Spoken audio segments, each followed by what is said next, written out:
Hello again, you're listening to great work about finding serenity and success doing work that matters to you and to the world, with me, Adam Sandel. Do you make it easy for people to give you feedback? If you don't, you're missing out.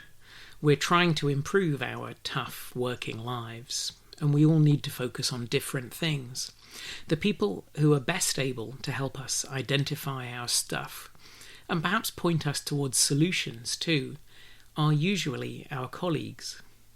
Most of them care about us more than we may realise, and it's often obvious to them how we sometimes work inefficiently, or what makes us stressed, or how we might handle certain situations better, or when it is that we inadvertently come across as prickly. These are all things that, if fixed, can transform your working life. Your colleagues' feedback is precious, free, timely, and probably more useful than feedback from anyone else. You want this.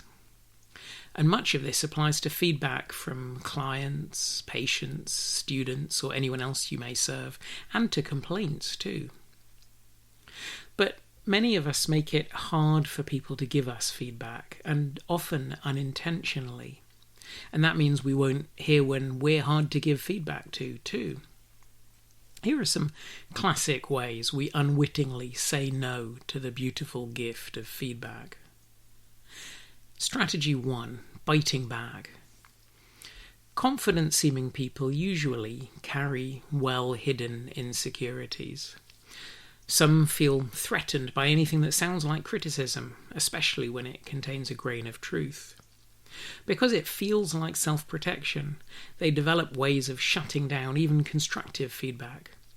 And one of those is to bite back, sharp-tongued criticism of the person providing feedback, shooting the messenger, pulling rank, or just making the atmosphere uncomfortable.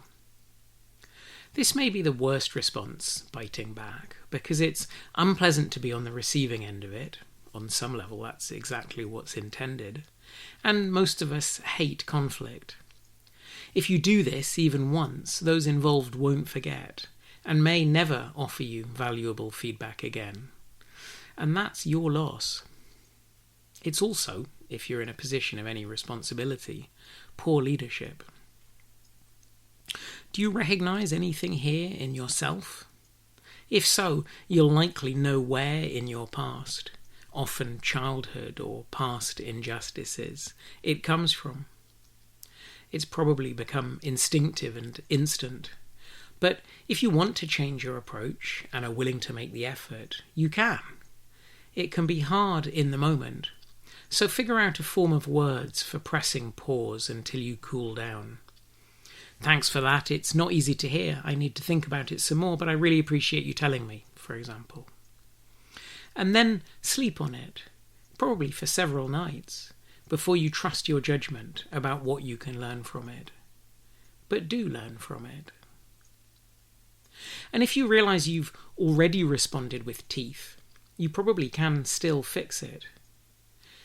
You know, when you said that thing to me about how I can come across as a bit prickly when someone disagrees with me, I wanted to say thank you. I don't think I reacted very well in the moment, and I'm sorry about that, and sorry if I made it uncomfortable for you. But I did need to hear what you said, and I'm thinking about it, and I hope if you ever have more feedback for me, you'll share it with me. Strategy 2. Disagreeing.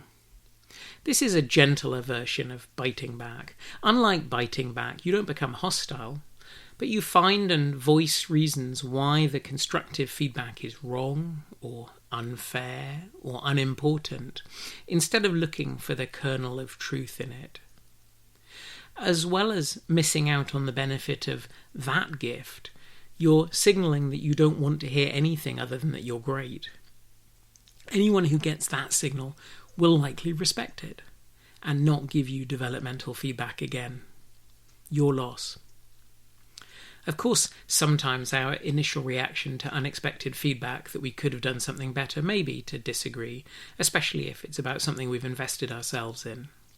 If that happens, it's worth taking a breath. If, on reflection, your initial reaction wasn't as grateful as it should have been, you can fix it, as I spoke about a moment ago. 3. Distress. If you're distressed by constructive feedback, it's likely from the implication that you could have done something better. Perhaps, too, that you haven't met your own impossibly high standards, or that others might think of you as less than perfect.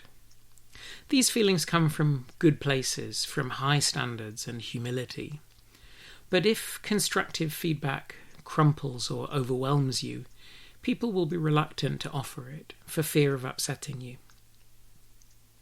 I'm not going to pretend that this is an easy one to solve. If it's you, you're likely already well aware of the underlying insecurity and perhaps of other problems it causes you. But if you're willing to make the effort, it can be fixed. The answer is to identify the negative and almost unconscious thoughts underlying the insecurity, often some variation of "I'm not good enough to do this job." To evaluate their accuracy, there is, to continue the example, likely a lot of evidence that you are more than good enough to be doing the job. And then to hold on to and remind yourself of the more accurate version. This is at the heart of cognitive behavioural therapy, that most evidence-based of psychological approaches. I said more about this in an article on the imposter phenomenon. This was before I'd started recording these audio versions, so head to the web for that one. It's easy to find.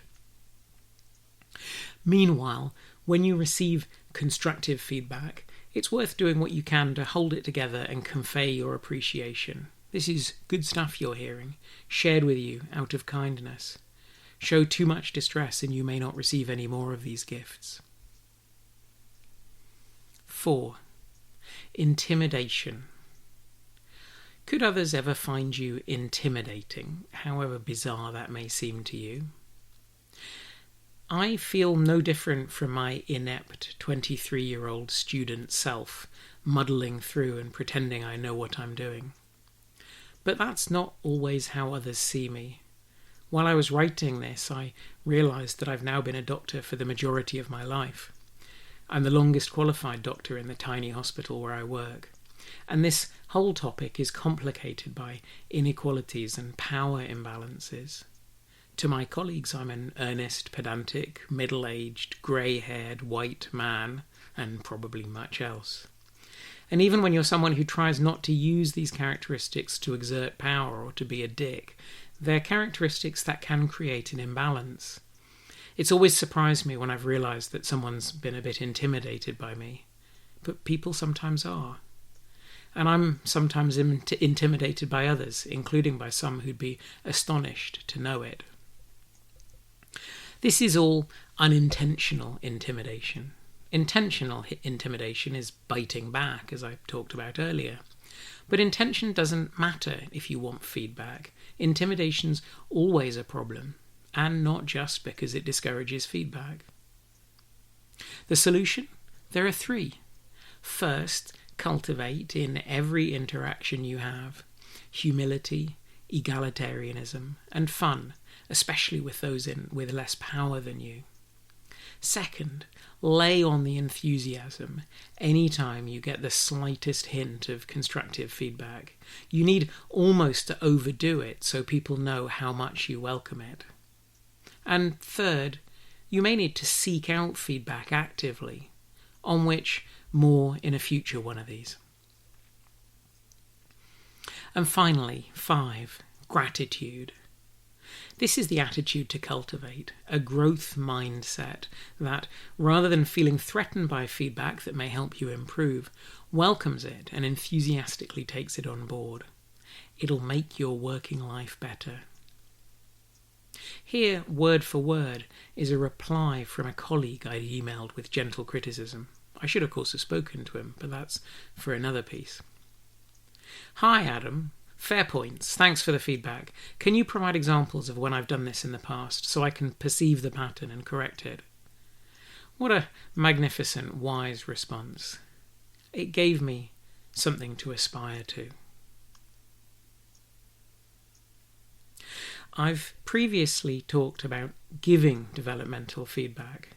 Have a look for an email with the audio podcast version called Having Difficult Conversations.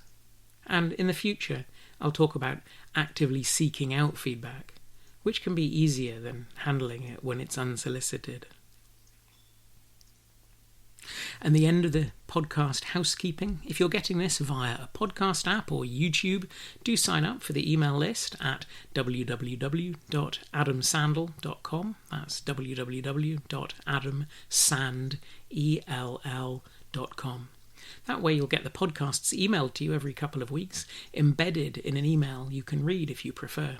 Sometimes there's a little more in the emails too, including links. If you have any thoughts or comments about this or requests for future episodes, do let me know. You can email me at adam@adamsandel.com or reply to the email version of this if you get that, or comment on Substack if you're on Substack.